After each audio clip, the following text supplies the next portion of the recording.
walang pasok at on levels dahil sa malakas na ulan. Ito po yung ulan ngayon. Kasi ngayon ay may ulan. Bawal tayo lumabas sa ating tahanan. Dito lang tayo, mag-stay lang tayo dito sa loob ng bahay natin.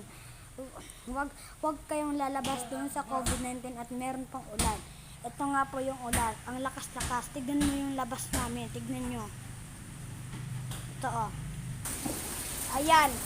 Yan ang nagbaha dito sa aming tahanan. Tignan nyo naman kung gaano yan. Tignan nyo. Grabe. Nakakatakot talaga dito sa Pilipinas. Tignan mo dito. Tignan mo yan. Oh, tignan mo. May baha pa na dito. Tapos, ayan oh. May taong ano guys. So, ayan. Dami dito ka nasid. Ayan yung ano guys. Yung ano namin. Nakakatakot kasi guys.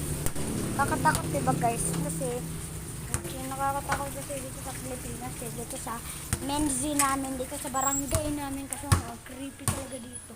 Creepy talaga dito. Creepy talaga dito kasi meron kami puno na balete doon sa maraming mga multo. Nandun siya sa may labas.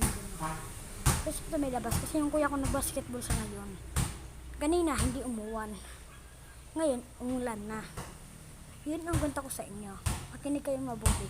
Like and subscribe and comment.